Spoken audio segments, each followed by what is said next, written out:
This looks like old man yells at cloud. Are we on yet? Are we here yet?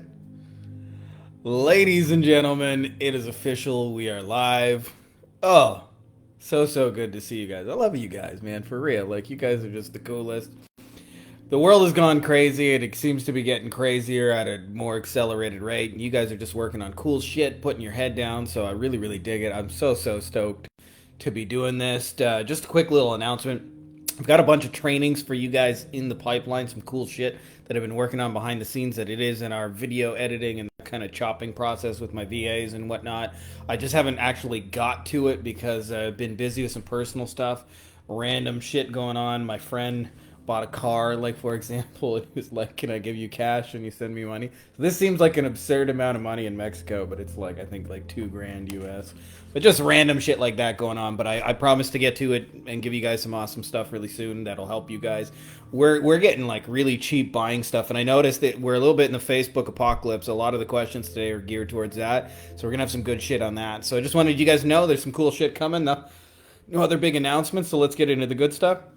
Ladies and gentlemen, boys and girls, children of all ages, Frankie Finn proudly brings to you our weekly Q&A. All right, I'll tell you the most important thing, by the way, in this is that I'd like to see you guys have better questions, like week by week, and that's happening, so let's do it.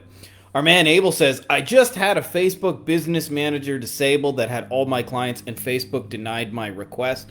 My team and I never violated any policies anyway around this. As I usually do, my man Abel, there are a two-part... What's up, Mark? Good to see you, man. There are two parts to this. I'll give you the short-term answer, which is, as nice as I could say this, don't fucking take no for an answer. Appeal, create another account, do what you gotta do, get yourself up and running. That is the short-term answer, and that's what everybody's doing. But I'll tell you the long-term answer, and I first experienced this because at some point I was doing awesome SEO. I had a whole stable of clients, and then one day Google would do an update. The first really big one I remember was called Panda. And then they had a penguin one, and then they had a hummingbird, and what would happen is, if I would have 100 clients, 20 of them would do better from the update, and 20 of them would do way worse, and 60 of them would kind of stay the same. And it would always boggle my mind because I did the same thing for all 100, but you never know which way Google was going to take you. And what happened is there was like a year-long period where Google just fucked with my rankings, and I actually, at the same time, there was a friend of mine who was crushing it in the city of Las Vegas. He was generating leads for limo companies. So he built the mini websites. He would rank them. They would generate leads for limo companies. He would sell the leads. No shortage of people looking for limos. He owned the search results. One day, Google had an update. They went from $1 million per day or per month business, so like 12 million a year, to zero. And I realized I didn't really want my whole business to be in the livelihood of Google. Now, take all of that and apply that to Facebook, because that's my way of saying, like, two things. One, diversify your fucking traffic and stop depending on Facebook, because they can do the same thing Google can do. They can shut you down. And the second is, this is why you need to be building your own traffic you control, your own email list, your own following, things like that. I'm not saying it's like, it doesn't have its own challenges, but you want to control your own traffic. You don't want to have to, like, chase down Facebook and be like, please, can you give me back my traffic? Otherwise, you're going to be fucked in the long run, and I think you probably realize that right about now.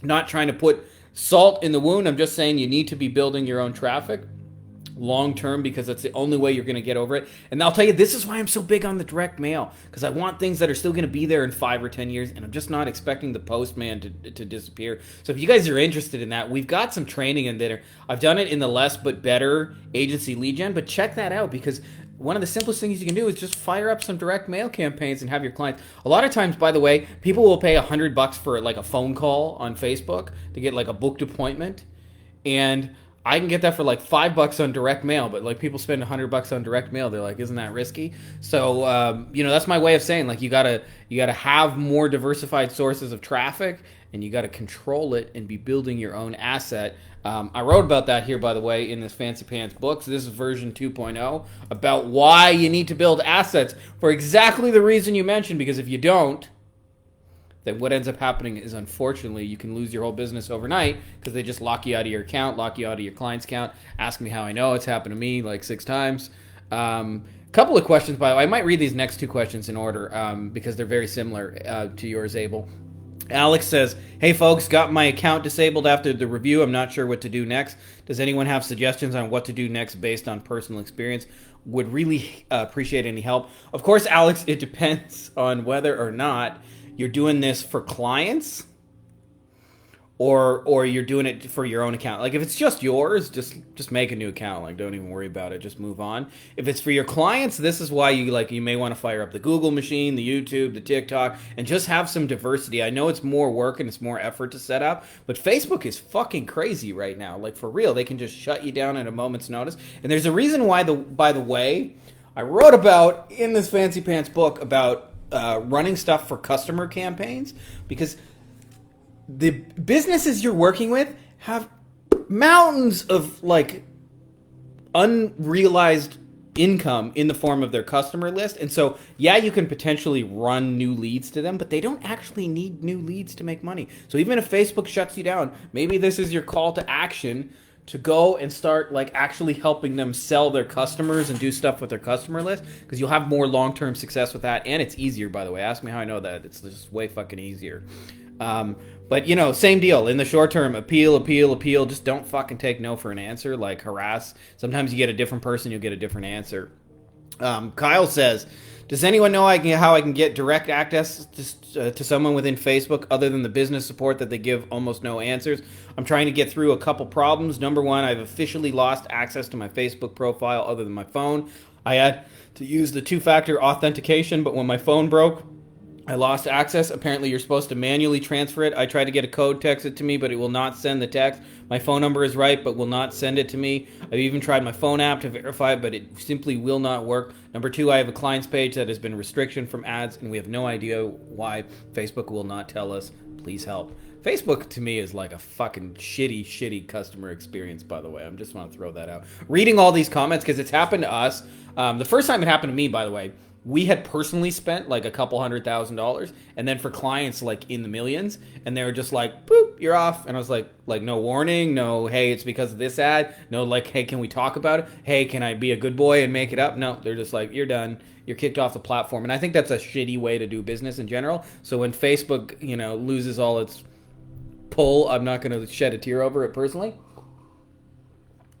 Having said that, it sounds like in your case, like when you're locked out, I have had success with stuff like that in the past. We got locked out, we got hacked or something like that. Somebody changed all our things. But it took Facebook a month to rectify the situation. So I'm going to tell you, like, you're going to have to keep writing them, and it's going to be annoying as fuck because they're going to just send you generic copy and paste answers, and you have to, like, ignore them and try. You will eventually get back in, but what a pain in the ass. So I think maybe I should, by the way, just, like, based on all these, work on bring you guys some trainings that are about like how to generate results for clients without Facebook and how to get clients without Facebook. Easier than Facebook anyway, because it sounds like some of you guys are just getting really fucking destroyed by this. I admit it's happened to me. It's a pain in the ass. I don't like it. There was a point where probably 90%, I want to say in 2017, 90% of our business was coming through Facebook ads. Like I had a webinar that was doing like $50K a month, and I just kept sending all my Facebook traffic to that. But you don't want to be in that situation where 90% of your traffic is in some kind of hand that you don't control. So yeah, I think it's probably overdue. We do something on that, some kind of training to help you guys generate results and get the clients without needing those things, and not having somebody like, you know, tell you what you can and can't say all the time. Tom, what is the best platform to advertise and why? Tom, this is one of those things. What's up, Carlos? My man, you are my man, dude. There is no best advertising platform. I'll tell you the best advertising platform, and this is probably an anticlimactic answer, but it's the fucking truth, is wherever your clients are already.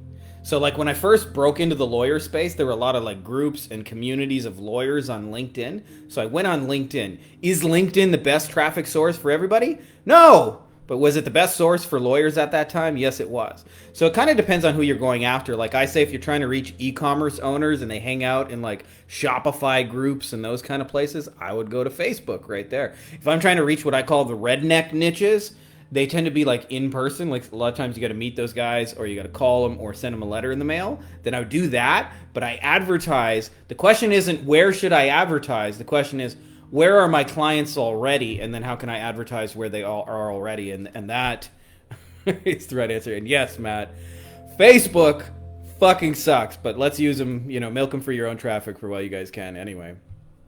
Lance says, anybody else feel like they can't tell their friends when things go well? Super grateful to have groups like this to share good times and bad. Was looking in QBO, I don't know what QBO is, and realized that my business is coming up on 5 years of netting me 6 figures with working less than 5 hours a week. I know it's a super scammy sentence, hence why I didn't post stuff like that on my wall. Lance, I feel you, my dude, for real. Like, it's one of those things. I'm almost 15 years into this, like, working online thing. And I still can't tell my mother what I do.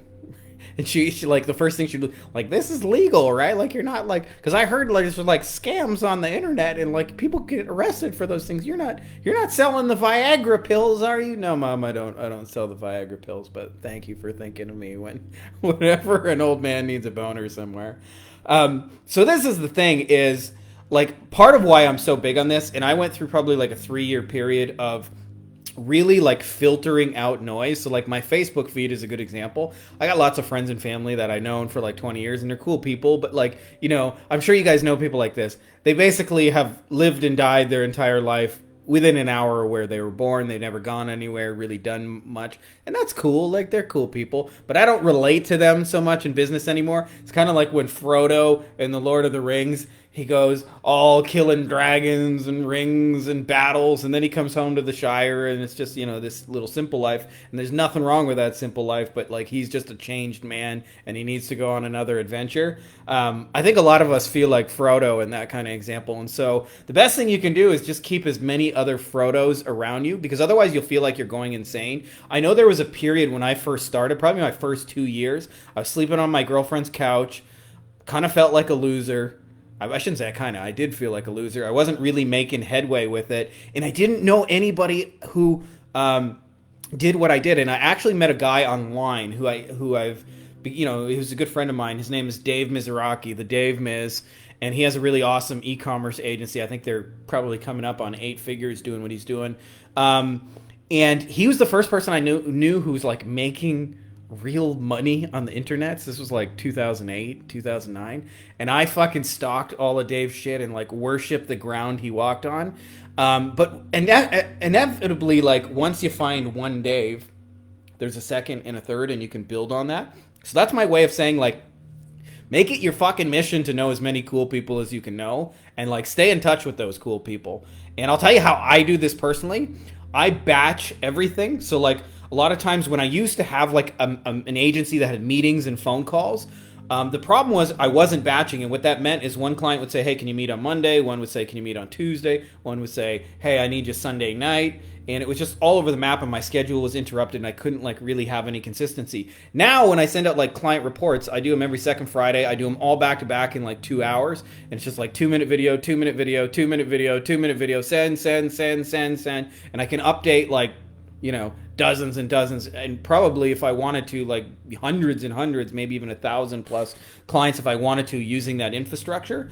And I also do this with my networking. So like when I like leave you a message on my phone, if that happens to you, I probably just message like 10 other people in sequence. But it's my way of saying like it's the way to do it, at least for me, efficiently. Like 1 minute message to you, 1 minute message to you, 1 minute, and it allows me to have like 15 simultaneous conversations, but I can do it in like 10, 15, 20 minutes.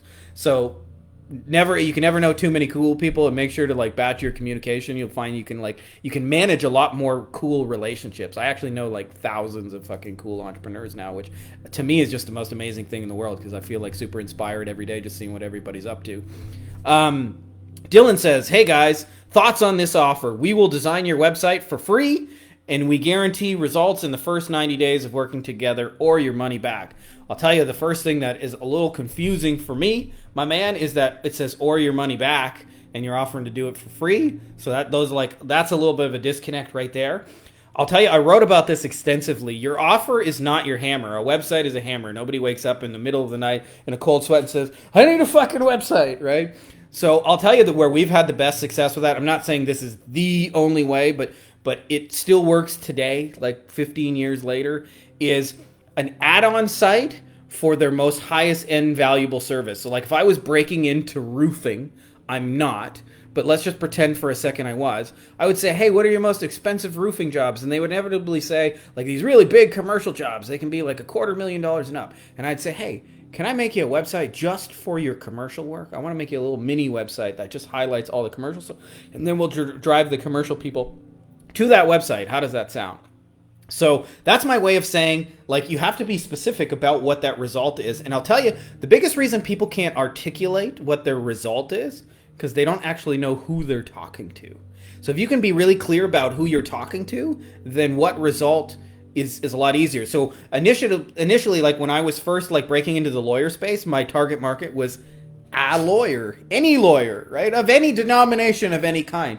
And then you work with like a dozen and you realize like, they're not all equal, right? So I would have some lawyers, I would work with the bankruptcy guys and all their clients were broke and largely so were they. And I realized I probably don't want to work with the bankruptcy guys. Plus, they're just a little bit of a pain in the ass. And then I did some of the divorce stuff and I was like, well, I see the need for it, but I didn't feel good about working with people in divorce kind of situations. I didn't relate to it. And then I had a couple really big personal injury guys that just had mountains of money and paid me and were super cool. And I realized I should probably have more of those. And then I started narrowing it down to bigger and bigger and bigger personal injury firms and doing less and less. And my market got narrower and narrower and narrower. And now I can say, like, if you're a personal injury law firm with at least 5 staff members up to like 50, and you're doing between this much and this much a month, and you're advertising in these 8 places, then here's what I got for you. And that's my way of saying the more specific the person is that you're talking to, the better you can describe that result that they want, and the better your messaging is going to be. So in your case,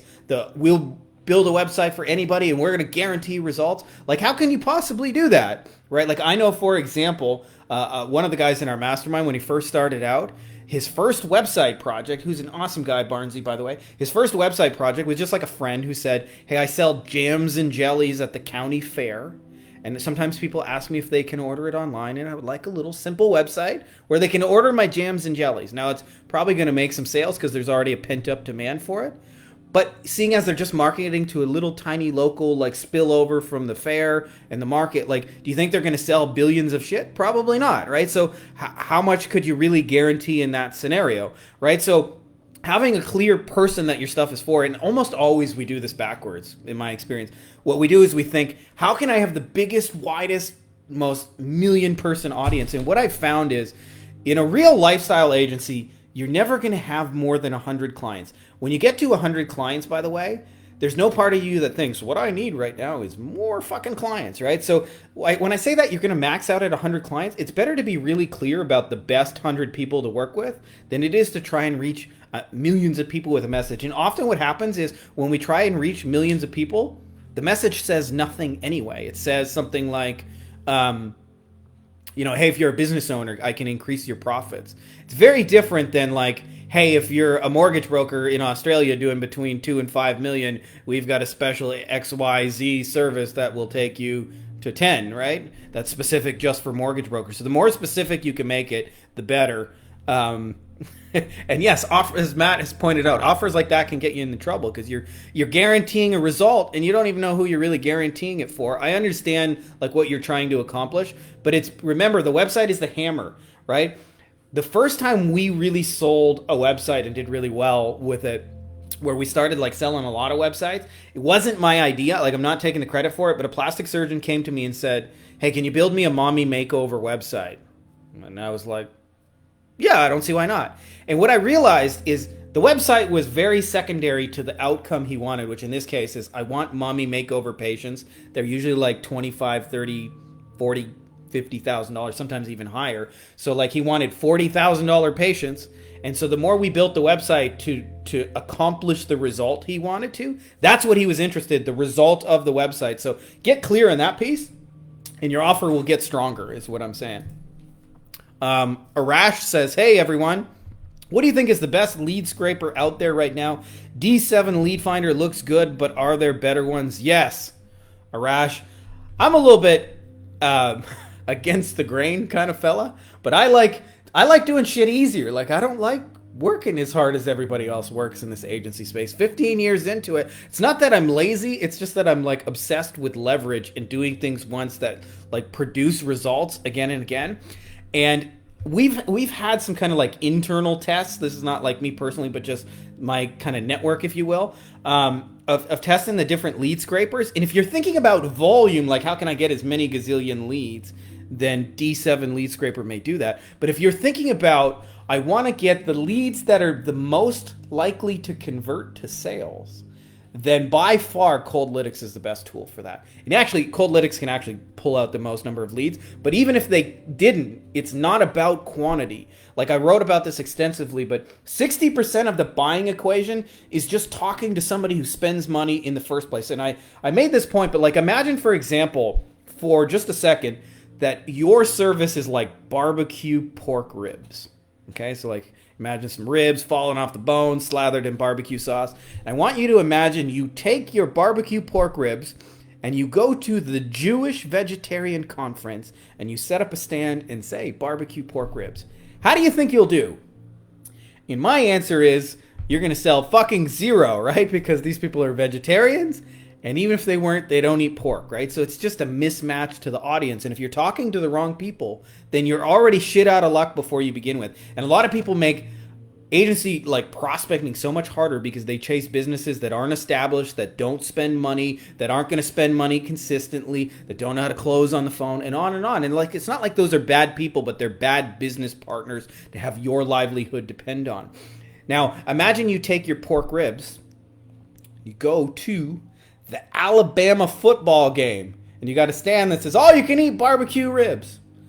I would be surprised if there wasn't a line going around the stadium. So that's my way of saying, like, getting your audience right, like making sure you know who you're talking to, that they have an established buying history is the most important criteria, in my opinion. Anyway, it's after 100 years of direct mail testing, that's 60% of the equation. So if you understand that, you spend so much time making sure you're talking to the right people and doing less. And we're going to do some training on that later in the week. I don't know when it'll actually be released, but over the next couple weeks.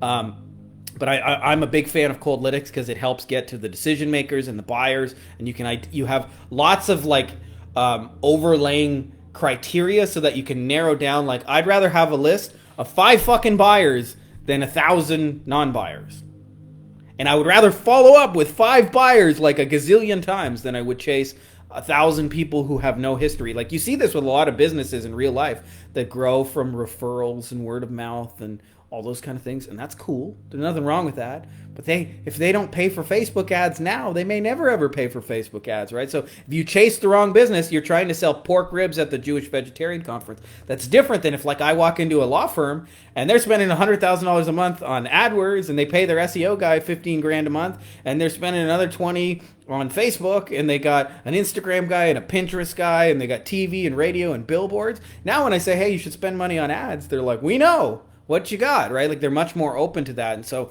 I trust buying behavior on that more than anything else. And we're going to do some deep diving on how to identify the buyers in a better way.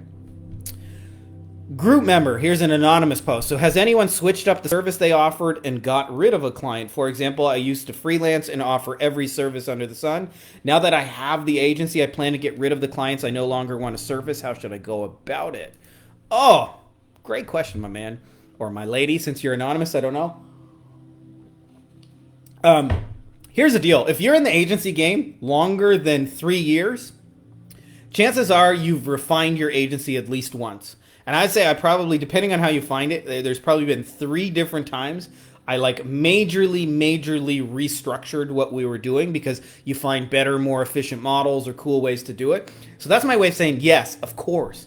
Like, one of the things I'll see happen often, this happens in our mastermind a lot, is people will build a business, get 10, 15, maybe even 20 clients in the door, and then they realize, shit, I built myself a prison. This thing is like not scalable. I'm working way too hard. I'm doing different shit for different people, and they end up having to scale it back a little bit in order to rebuild it as a better thing. I call this remodeling the kitchen, by the way, because you know how if you got like a house and any of you guys have ever like had to remodel the kitchen, you know how you don't make a mess remodeling the kitchen?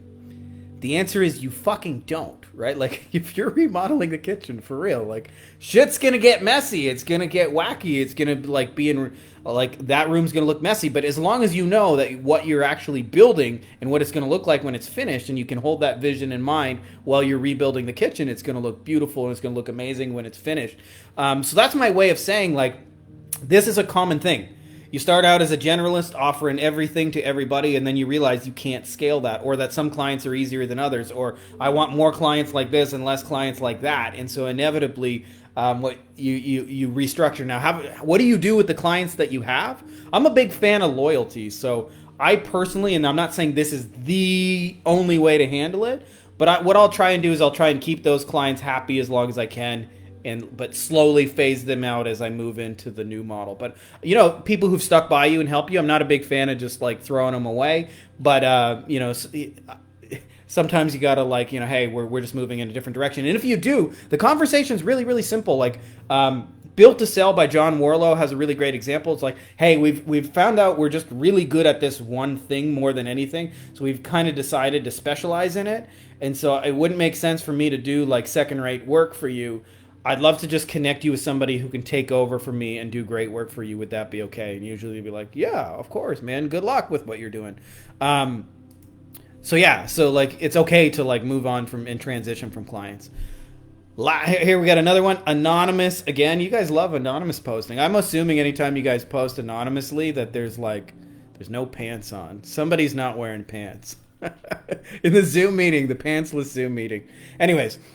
Common, sensible pricing structure for email marketing services. I've written successful email campaigns for a few clients in my own agency, but now my biggest client is looking to possibly add this into his arsenal. Revenue share, setup, retainer, plus percentage something else.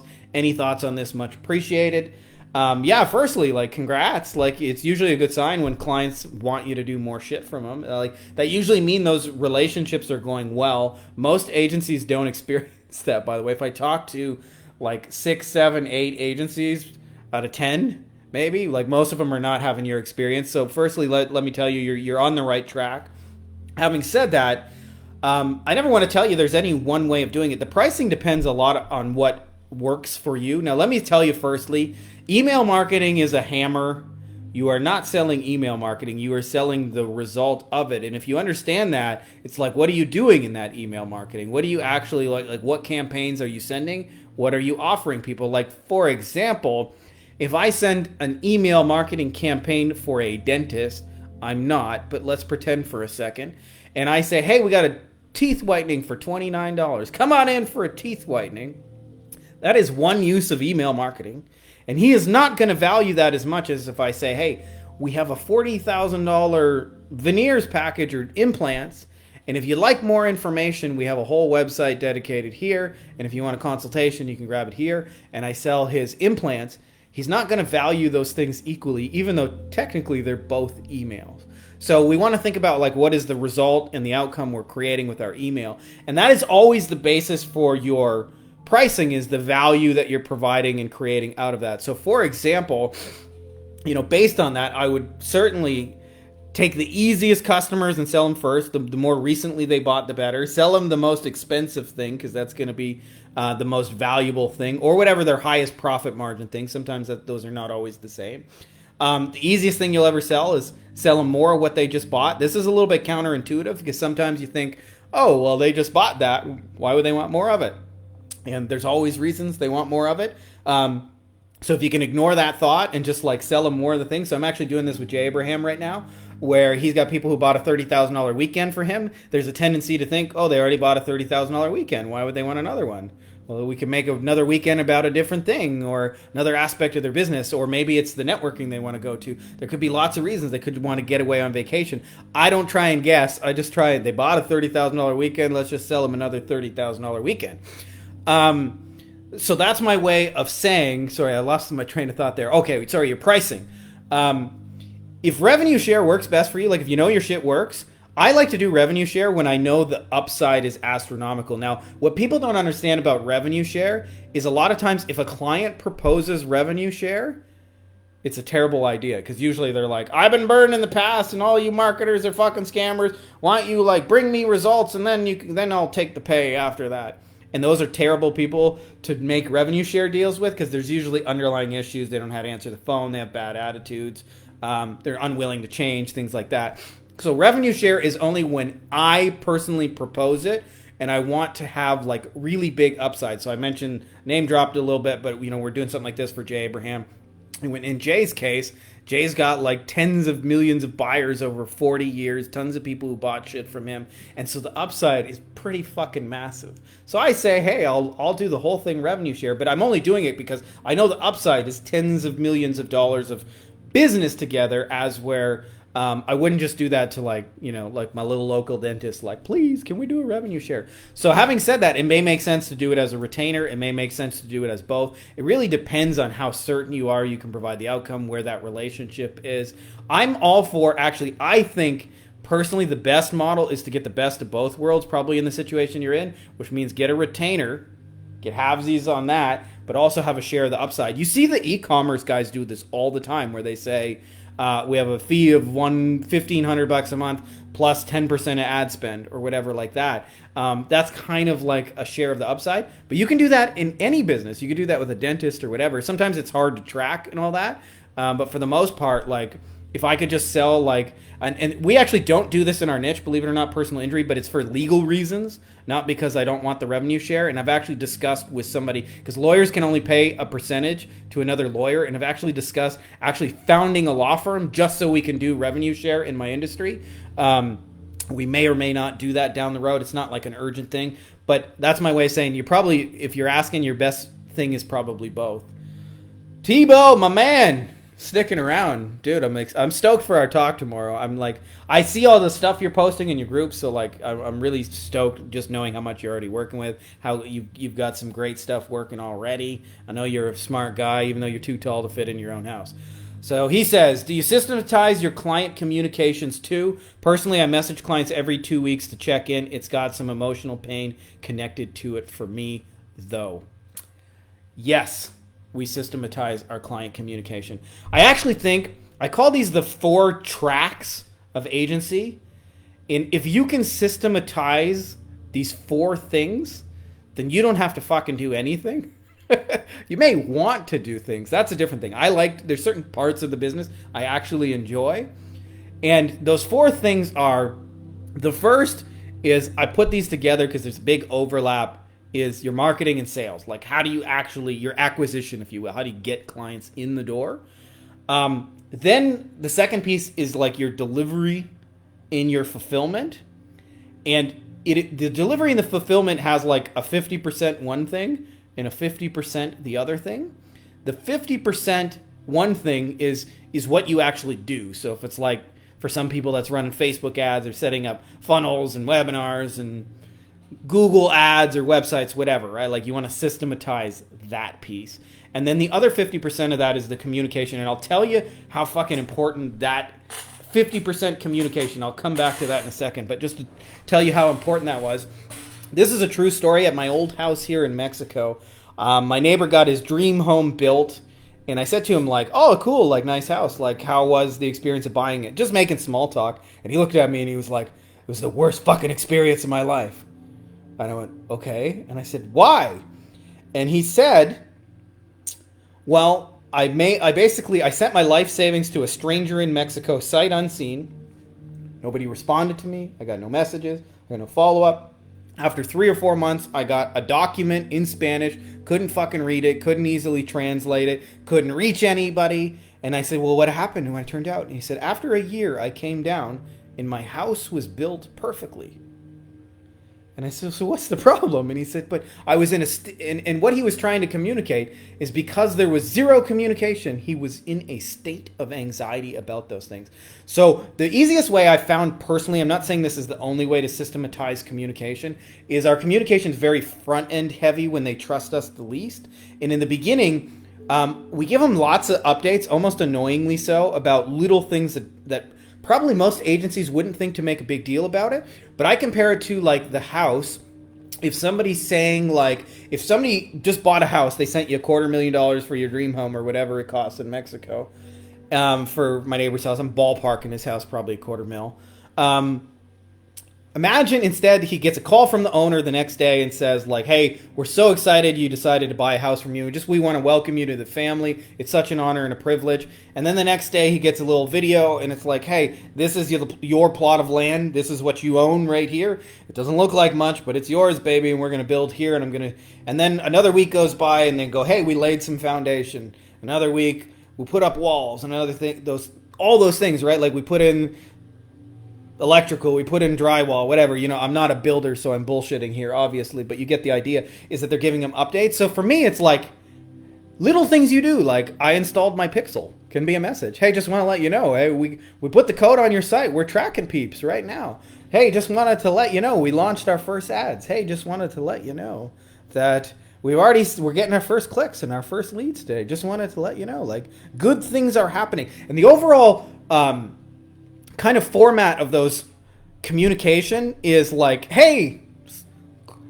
nothing you need to do, but cool shit is happening. And so we're kind of like reselling our value that like the needle is moving, results are happening. So that is the second track, and I'll come back to that in a second, is your delivery. The third is your hiring, or your like HR, your process for bringing people into the business. How do you hire them? How do you run ads? How do you train them? How do you get them into the business? How do you pay them? How do you make them feel cool, part of the family? How do you indoctrinate them into your culture? That is the third track. And the fourth track, not enough people think about, but it is equally important, which is the wow experience you create on top of your agency. So for me, like for example, I just sent a client a gift right now. This particular client does a lot of Facebook Lives. And so I sent them like a poster of their image and their brand that they can put behind it. I probably should have one. I just got a fucking psychedelic wolf over here. But doing so, like just thinking of them and sending them cool shit, those little extras just show that you give a shit.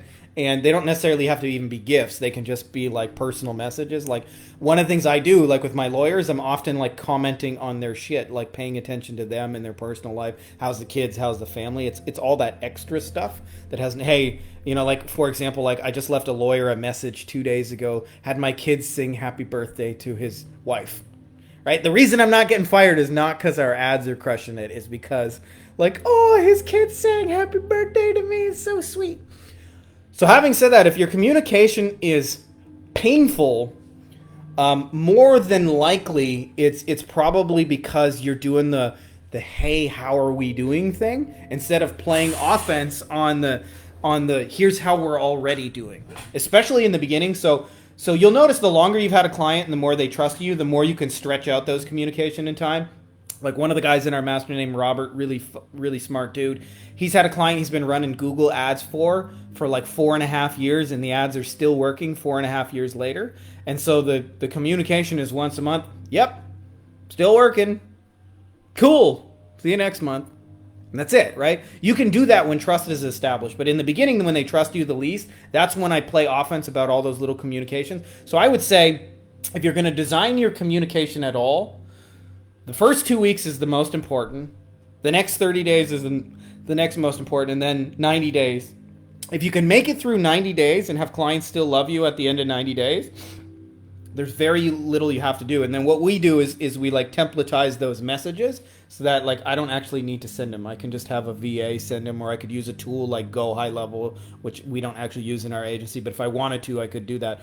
But yes, communication, like you want to know what you're going to send. And so I just break it down into, I'll tell you how I look at the communication is I look at what are the 3 to 5 things that have to happen for them to get results in their thing? And what are the little milestones along the way? So like Frank Kern kind of articulated this to me when he called it results in advance years ago, where he said like he did this in the dating space. So like if you imagine a guy who's trying to get either a wife or a girlfriend or get laid, right? Like it's usually one or the other, right? Like they're trying to find the one, or they're trying to get, some wiener action, right? And if they're first starting out, before they can go straight into relationship or sex, there's milestones that have to happen. And so what he would do is he would break down those milestones to like 3 to 5 steps. And so the first thing they would have to do is they would have to be able to like open, like they would have to go be able to talk to a girl and say, hey, you know, you caught me, like you caught my eye from across the room. I really wanted to meet you. Nice to meet you. I'm Frankie, or whatever the opening is. And then they would go, okay, I opened, but I don't know what to do now. So they would have a conversation after they open, and then he would say, well, then you have to be able to transition to get the number, and then from the number you have to like text back and forth to get a date, and then from the date, you know, here's how to have a good date, and then after that, kind of like you'll get the girlfriend or the sex or whatever it is you're looking for. And so what we want to do with our communication is like break it down to like, okay, if I got a client here and they want to go to like kitchen jobs, what are the 3 to 5 things that have to happen in between there? And those are like my milestone updates, and I make a big deal out of all the little steps that are happening along the way. So like agencies don't normally do this, but like, hey, we just turned on your ads today. It's not super exciting, but just want to let you know we've already had 4 people click on it. You're a hit, right? Like, would you normally celebrate 4 clicks? Because we do. So that's my way of saying the first 2 weeks is probably the one. I would say the first 30 days actually probably that's the part of the communication I think about the most, and then that's as scheduled in advance. Sometimes there's a little bit of curveball, like, hey, they gave us access to our ad account, but for some reason it's weird. We have to re-request it, so I can't send a message to, and we have to like delay the system. But for the most part, it's like it's pretty much all scheduled in advance. And the only difference between it, by the way, is when I send it to Matt, the version of Matt says Matt. When I send it to Carlos, the version to Carlos says Carlos. But otherwise, it's like it's the same damn thing. So hope that's helpful to you, brother, because you've got some awesome stuff. And if you're not enjoying the communication, which I actually do, it's one of my favorite parts of it, but you're not enjoying it, instead of having it be like a question-based thing, and Gary Vee was kind of instrumental in this, believe it or not. Gary Vee, I think, is kind of like more for beginner types who like, you know, are just getting started with entrepreneur. That isn't to say he doesn't have some cool stuff every now and then. But one of the things he was saying is, in his business, he said most people have what he calls customer service, which is waiting for problems to happen and then reacting to complaints. So like waiting 2 weeks and then saying, is everything okay? Is like expecting complaints and getting them. What he talked about is department of gratitude. And he gave an example. I was watching him, I don't know, at a speech somewhere. I think I was in San Diego for a conference. And he said, one of the things I did is like, we got a new customer in at Wine Library, and I noticed they bought 6 cases of wine. So I'm like, this is probably somebody who's going to buy a lot of wine. I Googled him, and I found his Twitter profile, which isn't super hard if you Google somebody. And he's like, I clicked on his thing. I'm like, hey, the order's from Chicago. This is Chicago. This is the same guy. And I looked, and he was a huge Chicago Bears fan. So I noticed he was at all the games. And so I bought a Jay Cutler jersey at the time, who's a terrible quarterback who played with them. And I mailed him and just said, hey, we're so excited to have you. Thank you for giving Wine Library a try. And you want to think about your communication like that, where you're playing offense. It's not, hey, radio silence for 2 weeks and like, is everything okay? Instead, we want to think about like, hey, your house is being built. Like, cool shit is happening. I know it doesn't look like much, but the foundation is in today. The walls are going up. Holy shit, we got plumbing, we got electrical. Oh my God, in another month, you'll be able to move in here. Like, you want to let them know their house is being built. And what you'll find is way more compliant, way more cooperative clients. And they don't really have any questions after that, other than just like, oh, cool. Like, when is blah, blah, blah going to happen? But they're like small, just like tiny things. So you're kind of reselling your value. And the more you can have those scripted in advance, to me, all of our communications of that style, by the way, are just 1 to 3 sentences long, copy and paste, send. They're not super long, and they're not designed to be super long. They're just like real English. Like, hey, it doesn't look like much, but we got your pixel in. We're tracking all the visitors now. This is how we're going to be able to like build these campaigns out. Hey, just want to let you know, we just launched the campaign today. Hey, we just want to let you know we had our first like 4 clicks. I know that's not $1 million, but it shows us people are interested in what you're doing. Hey, somebody's actually like watching the video right now. Just wanted to let you know. So that's probably a long Frankie rant, but it's such an important part. Is 50% of the delivery is communication. You get that wrong, you can build perfect houses and people still be mad at you. Looks like that's all the questions, by the way. So yeah, so those of you guys who missed the intro, by the way, we are going to be launching a couple of trainings. I've got a couple that are in the video editing studio. I just haven't really got to everything yet. Been a little busy just on a personal level, as you can see. 3 kids. I need a haircut desperately, but it is what it is. But we're going to be talking about like automating whole parts of the client thing, outreach. We got some cool stuff for finding the buyers, and as well for like automating your delivery and setting that up so it's like a resellable machine that does not require you to do it. I'm big in terms of like leverage, and we got some like next level shit on that. So I brought in some different peeps, and then I'm also going to be showing you some of my own stuff, how we're getting like 10-cent buyer leads, because that's kind of exciting to me. It's like everybody tells me all this traffic is so expensive, and I always find all these side doors to come in. And if you guys understand the principles of how to reverse engineer that, huge opportunities for you guys. So that's all I got for you guys today. Much love. My kids are going to wake up in just a minute. So may the force be with you.